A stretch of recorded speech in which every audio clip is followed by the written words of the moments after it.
Hello दोस्तों, मेरा नाम आदित्य कुमार है और आप देख रहे हैं अपना YouTube channel the way of success. तो दोस्तों, आज के इस नए वीडियो में हम लोग क्लास 10 के chapter 1 chemical reaction and equation का एक्सरसाइज को देखेंगे। क्योंकि हमने ये चैप्टर कंप्लीट कर चुके थे, एक्सरसाइज भी देखना इंपॉर्टेंट है और इंपॉर्टेंट क्वेश्चन को डिस्कस करेंगे।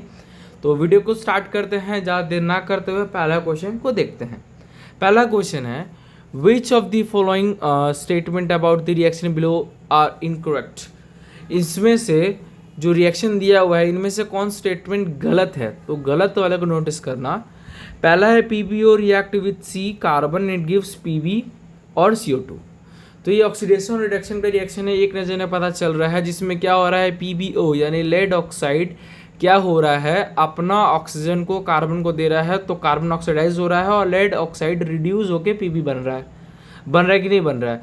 तो इसमें से तो सही स्टेटमेंट क्या होगा कि लेड ऑक्साइड क्या हो रहा है, रिड्यूस हो रहा है और कार्बन ऑक्सीडाइज हो रहा है, यही ना होगा। तो इसमें बताइए, लेड इज गेटिंग रिड्यूस, सही, ये इनकरेक्ट सेंटेंस क्योंकि यहाँ पे लेड ऑक्साइड रिड्यूस हो रहा है, ठीक है, तो पहला भी सही है। दूसरा, carbon is getting oxidize, carbon क्या ऑक्सीडाइज हो रहा है, तो ये सही है, इनकरेक्ट नहीं, मतलब carbon is getting oxide, C number, तो ए देखिए, तो यहाँ पे ना C और D दोनों सही है क्योंकि लेड ऑक्साइड रिड्यूस हो रहा है और कार्बन ऑक्सीडाइज हो रहा है। और ए और बी गलत है क्योंकि ए में क्या लिखा है, लेड इज गेटिंग रिड्यूस और carbon dioxide getting oxide. Carbon dioxide, carbon ही तो कार्बन डाइऑक्साइड बन रहा है ना, इसका ऑप्शन नंबर ए और बी सही हो गया, यानी फर्स्ट ऑप्शन सही, ये होगा इसका आंसर, ठीक है। दूसरा है हमारा Fe2O3, ये रिएक्ट करता है Al2 से और हमें देता है Al2O3 और Fe।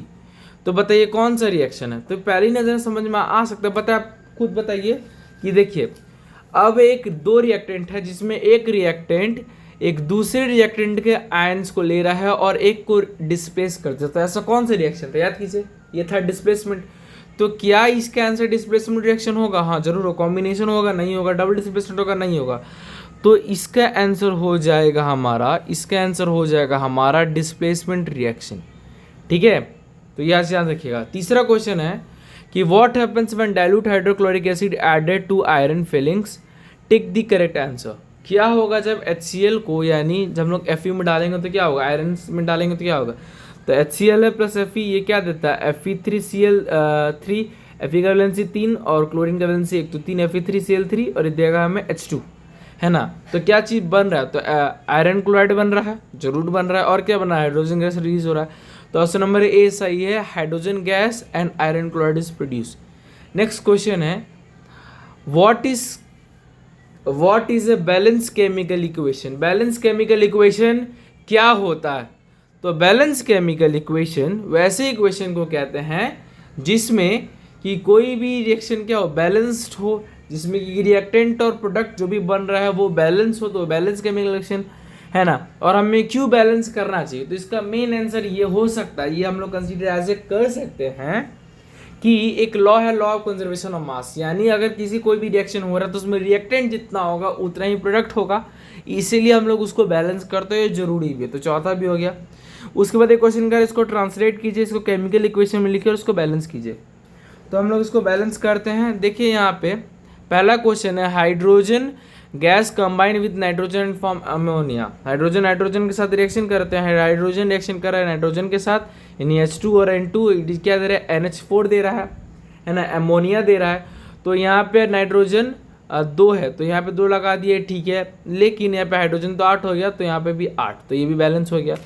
दूसरा कह रहा है कि हाइड्रोजन सल्फाइड जलता है और हमें देता है एयर के साथ जलता है और वो हमें वाटर और ऑल सल्फर डाइऑक्साइड दे रहा है। अब हाइड्रोजन सल्फाइड H2S अब एयर के साथ रिएक्शन कर रहा है, यानी O2 मिल ऑक्सीजन के साथ ही कोई चीज़, ऑक्सीजन में ही कोई चीज़ जलता है, तो हमें क्या दे रहा है, वाटर प्लस सल्फर डाइऑक्साइड। तो उसको बैलेंस किया हुआ है, आप देख सकते हो। उसके बाद है हमारा barium chloride react with aluminium sulphate और gives aluminium chloride and precipitate iron barium.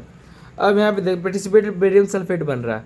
तो देखिए यहाँ पे क्या, सबसे पहले यहाँ पे है आपका बेरियम क्लोराइड, तो बेरियम क्लोराइड, फिर क्या है, एल्यूमिनियम सल्फेट, फिर यहाँ पे एल्यूमिनियम सल्फेट दिया हुआ है और रिएक्शन करके वो क्या दे रहा है, वो दे रहा है एल्यूमिनियम क्लोराइड और बेरियम सल्फेट। तो एल्यूमिनियम क्लोराइड दे रहा है और बेरियम सल्फेट, ये बैलेंस है, आप लोग देख सकते हो, ठीक है।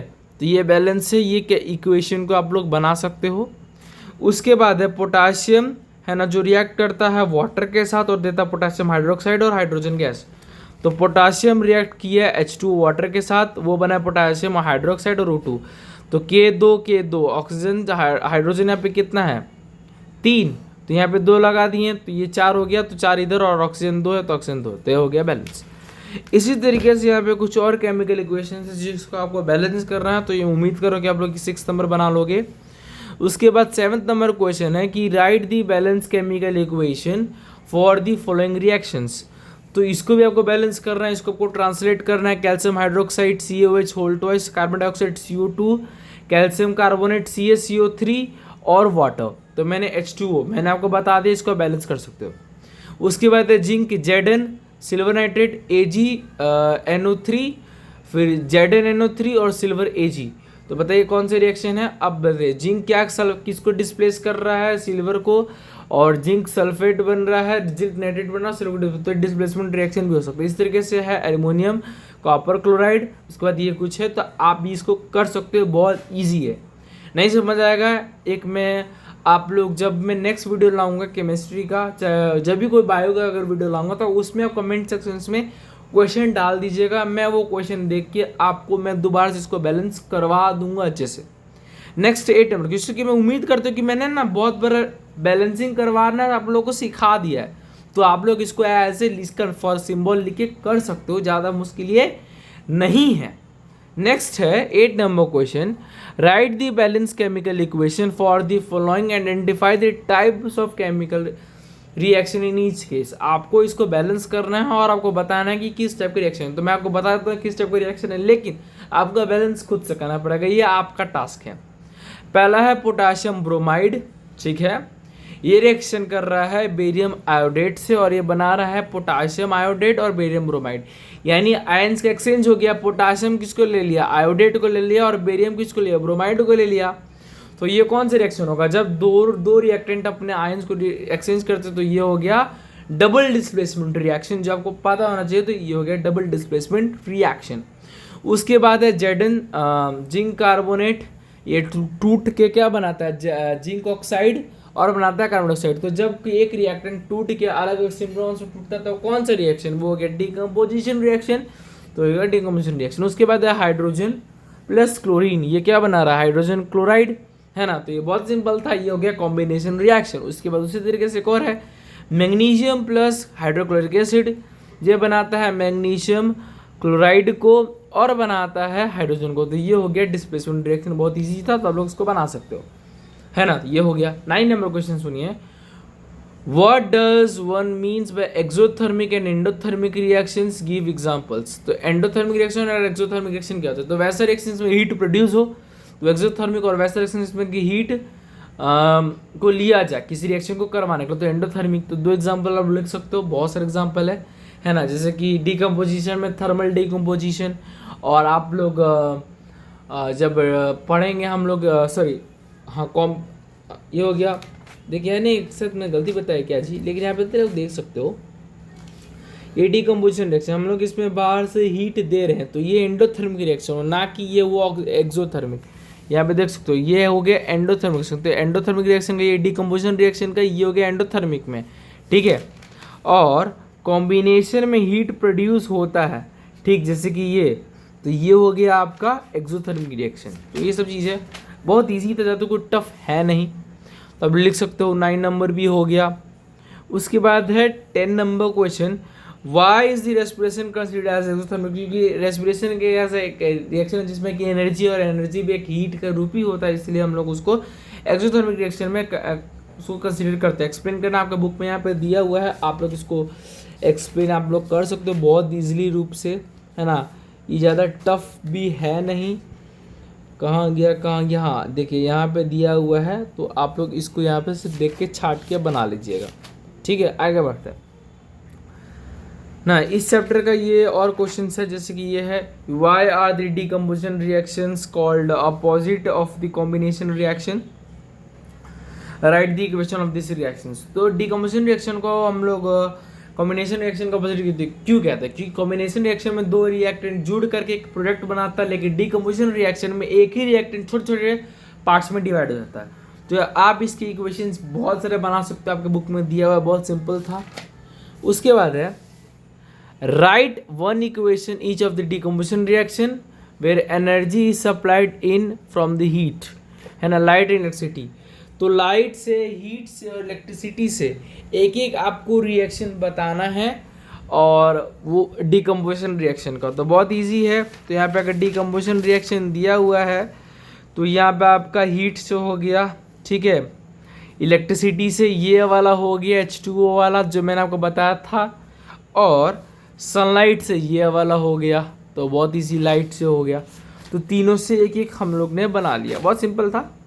उसके बाद है what is the difference between displacement और डबल डिस्प्लेसमेंट। भी इजी है। डिस्प्लेसमेंट में एक एलिमेंट से एक है ना दूसरे कंपाउंड के, चाहे एक रिएक्टेंट दूसरे रिएक्टेंट के, एक मेटल किसी एक दूसरे रिएक्टेंट को डिस्प्लेस कर देता है, ठीक है। डबल डिस्प्लेसमेंट में दो कंपाउंड्स एक दूसरे से अपने आयंस को शेयर कर लेते हैं।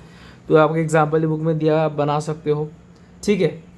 अब यहाँ पे question, in the refining of silver the recovery of silver nitrate solution involve displacement of copper metal, write down the reaction. कह रहा है कि जब हम लोग सिल्वर को रिफाइन करते हैं तो सिल्वर को लेने से पहले हम लोग सिल्वर नाइट्रेट, जब सिल्वर को लेते हैं, है ना, सिल्वर नाइट्रेट के सॉल्यूशन से, तो उसमें ये जो सिल्वर है वो कॉपर के द्वारा डिस्प्लेस हो जाता है। इस रिएक्शन को लिखना बहुत ईजी है, बहुत ज़्यादा ईजी है ना। जैसे कि आप यहाँ पे देखिए, हम लोग इस तरीके से इसको बना सकते हैं, मैं आपको बना के दिखाता हूँ। जैसे ना कि सिल्वर नाइट्रेट का बात किया जा रहा है, तो AgNO3, ठीक है, AgNO3 इस तरीके से होगा सिल्वर नाइट्रेट, है ना, और ये रिएक्शन किया कॉपर के साथ, है ना, और कॉपर ने क्या किया, CuNO3,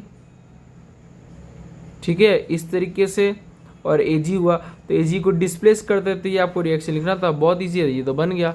देखिए ये मैंने यहाँ पे लिखा है, देखिए AgNO3, है ना, इस तरीके से, बहुत सिंपल था। Ag यानी सिल्वर, बहुत आसान था, है ना। What do mean precipitation reaction. तो देखिए प्रेसिपिटेशन रिएक्शन मैंने डिस्कस किया था लास्ट ही पार्ट में, कि वैसा रिएक्शन जिसमें कि कोई चीज़ प्रेसिपिटेट प्रोड्यूस हो, तो उस रिएक्शन को प्रेसिपिटेट रिएक्शन कहते हैं। तो इसको आपको एग्जाम्पल देना है, तो आपको है ना दो एग्जाम्पल्स आपके बुक में अच्छे से दिया हुआ है ना, तो आप बहुत सारा बना सकते हो। ये वाला रिएक्शन है ना, ये वाला कहाँ गया, ये वाला रिएक्शन प्रेसिपिटेशन रिएक्शन का एग्जाम्पल, बेस्ट एग्जाम्पल होगा। और दूसरा एक्टिविटी थेक्स चैप्टर के स्टार्टिंग में एक्टिविटी 1.2 है ना, लेड नाइट्रेट वाला, तो ये भी है एक प्रेसिपिटेट रिएक्शन। तो आप लोग ने उस टाइम मैं आपको लिखवाया भी होगा, तो आप लोग पीछे के वीडियो जाकर आप लोग देख सकते हो। उसके बाद ऑक्सीडेशन और रिडक्शन आपको लिखना है ना, और इसकी एग्जांपल लेना आप लोग लिख सकते हो, बहुत इजी है, ठीक है। अब a shiny brown colour element X on heating becomes air black in colour and name the X black colour compound is formed. एक शाइनी एक ब्राउन कलर का एलिमेंट है जो कि हीट करने के बाद उसका कलर ब्लैक हो जाता है, ये कॉपर है, ठीक है, ये बहुत इजी था। कॉपर को जब लोग हीट करते हैं तो वो होता है नॉर्मली ब्राउन, जब उसको हीट करते हैं उसके ऊपर ब्लैक कलर का कोटिंग आ जाता है, ठीक है। तो ये सब था, तो ये सब चीज़ हो गई एज ए ऑक्सीडेशन और रिडक्शन में हमने पढ़ा था इस चीज़ को, तो याद रख सकते हो, है ना। Why do we apply paint on iron bar articles, क्योंकि वो कोरोजन से बच सके, उसमें रस्ट ना लगे, उसमें ऑक्सीडेशन ना हो, हमने पढ़ चुका है। Oil and fat containing food items are flush with nitrogen, why, क्योंकि वो एक नाइट्रोजन एक एंटीऑक्सीडेंट है जो कि किसी भी जो हमारा जो ऑयल और फैट वाले कंटेनिंग फूड है उसको ऑक्सीडाइज होने से रोकता है ना। और ऑक्सीडाइज अगर भोजन ऑक्सीडाइज हो जाएगा तो वो रेंसिड हो जाएगा, ख़राब हो जाएगा, उसका स्मेल खराब आएगा, टेस्ट खराब हो जाएगा, इसीलिए हम लोग उसमें नाइट्रोजन ऐड करते हैं कि, और नाइट्रोजन का एक एंटीऑक्सीडेंट है, तब लिख सकते, बहुत ईजी था। Explain the following terms with one example each. तो रेंसिड और कोरोजन का लिखना है, तो कोरोजन में आप लिख सकते हो रस्ट ऑफ आयरन्स, है ना, और रेंसिडिटी में लिख सकते हो ये वाला oil and fat food containing food का जो रेंसिड वाला, तो बहुत ईजी था। तो उम्मीद करता हूँ ये वीडियो समझ में आया होगा, इंपॉर्टेंट क्वेश्चन हमने देख लिया होगा, हमने जल्द इसका दूसरा चैप्टर लाएंगे केमिस्ट्री का, है ना। तो अगर कोई वीडियो पसंद आया हो तो वीडियो को लाइक करके, चैनल को सब्सक्राइब करके, कमेंट कीजिए अपने डाउट्स को, हम लोग फिर इसको नेक्स्ट वीडियो में आपके डाउट्स को क्लियर करेंगे, है ना। और मैंने बहुत अच्छे से आपको एक्सप्लेन किया है, तो मैं लास्ट में आपको वीडियो में जय हिंद जय भारत ही कहना चाहूँगा, तो जय हिंद जय भारत।